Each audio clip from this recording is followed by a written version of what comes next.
Hello and welcome to Super Games.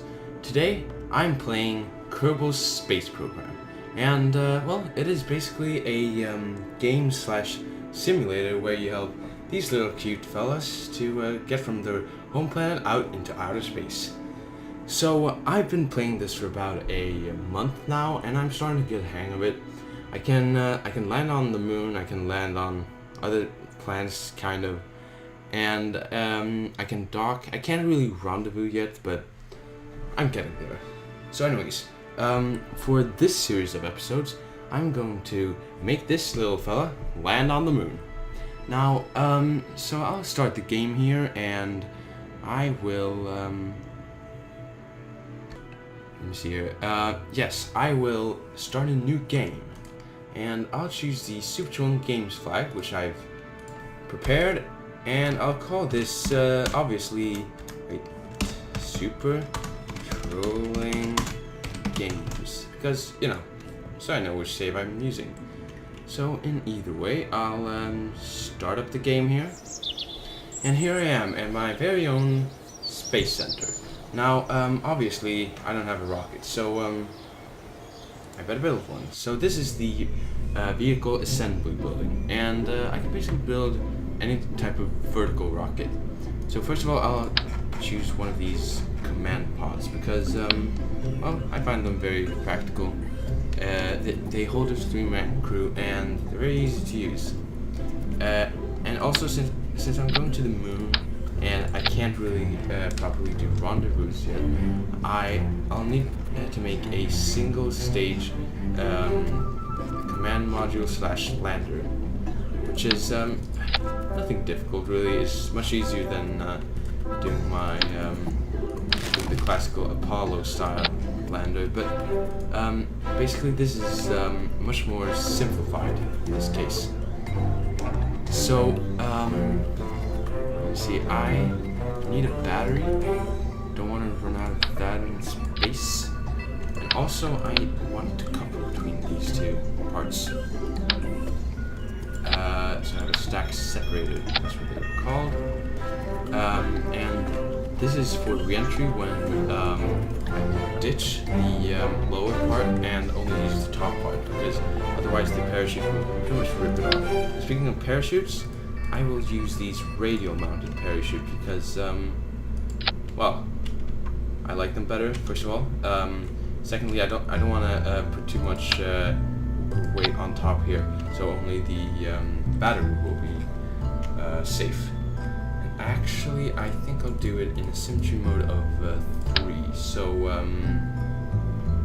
this will give it a decent amount of spacing, and yeah. So the only mod I'm currently using is MechJeb, which is for many of the hardcore players pretty disregarded, but I'm for this episode only going to use it for these info panels, as they give me very valuable stats and information. Otherwise, you can also use it as an autopilot and a bit like that. It really simplifies the game. Maybe a bit too much for some of the more hardcore players, but it's really a good learning tool, and I've been using that for the past the time I've been playing this game. Now I need some landing legs, so these are big and stable and will probably reach down to just beneath the Poodle engine here.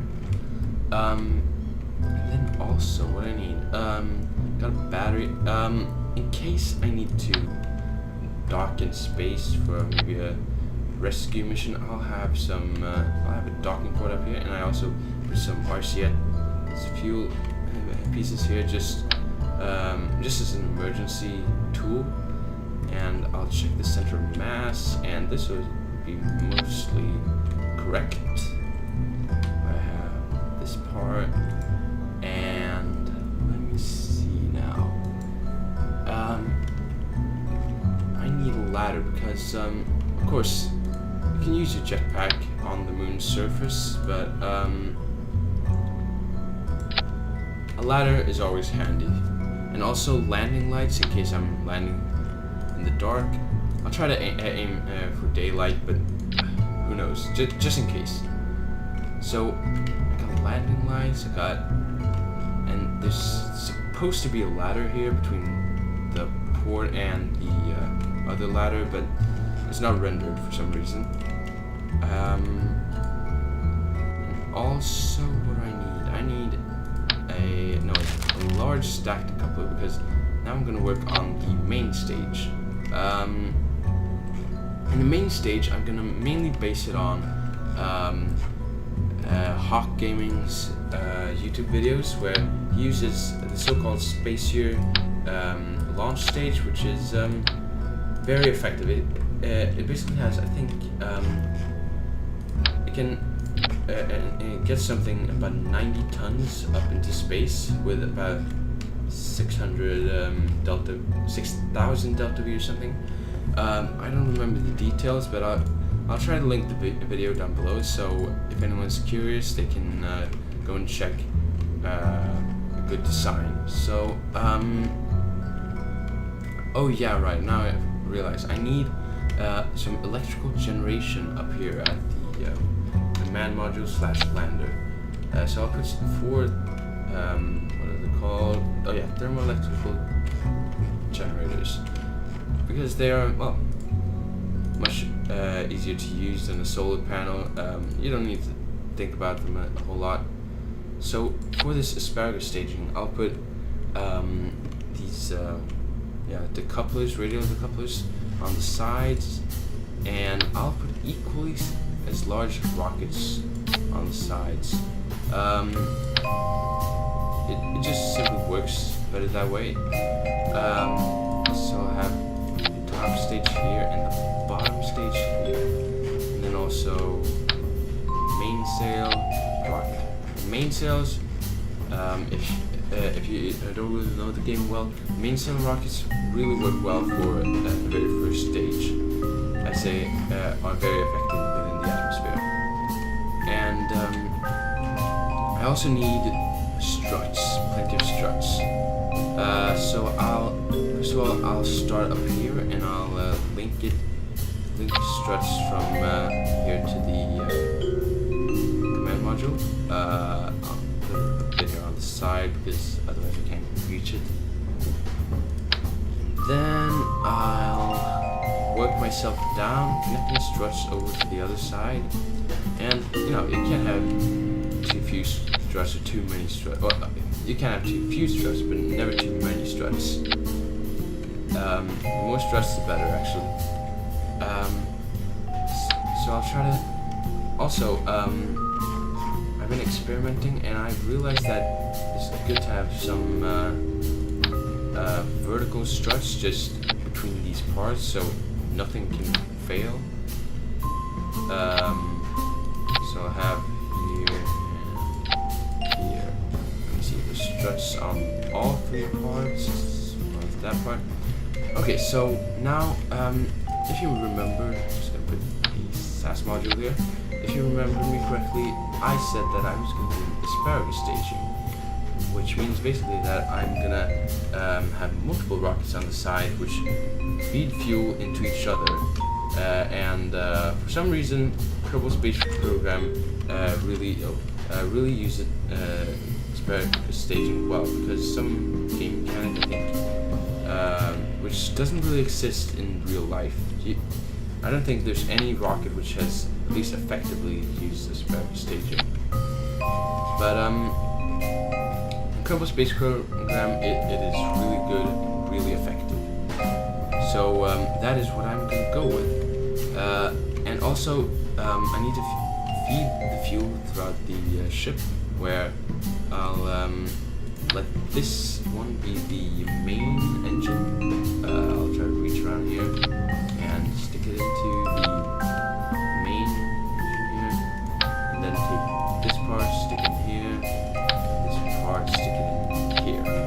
So basically now I have a more or less fully fledged rocket. I need to put on some stability enhancers for the launch, so it won't collapse or fall or whatever happen.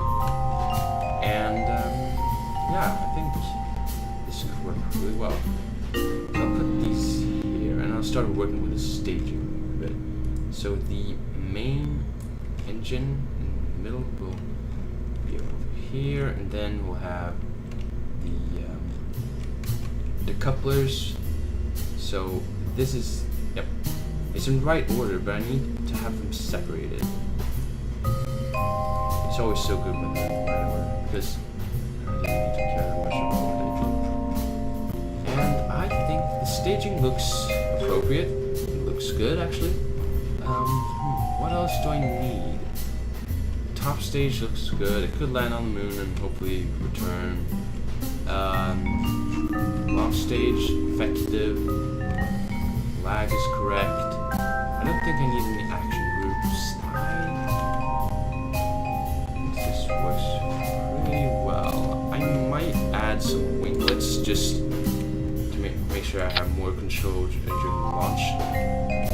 I don't think they work that well, but just makes the SAS a bit more effective. So yeah, this looks pretty darn good. Maybe it's central deposit of winglets in there. So for every side here I'll have winglets. These will probably break off actually. I'll keep it anyways. And then I might do testing. But first of all, oh yeah, wait. Before I do testing, I'll remove these main cells because the delta V will increase ever so slightly. It works better that way. And then obviously, I need a name for the rocket. So how about if I name it after the username of my co-host here on this channel? So that would be Henry. So like that. And I'll just add Mün Lander. My typing's bad today. Mün Lander. So yeah, that's everything. I think I'll end this episode right here and right now, and then in the next episode I'm gonna start doing tests, and then ultimately I'll push for the actual mission. I'll see you next time.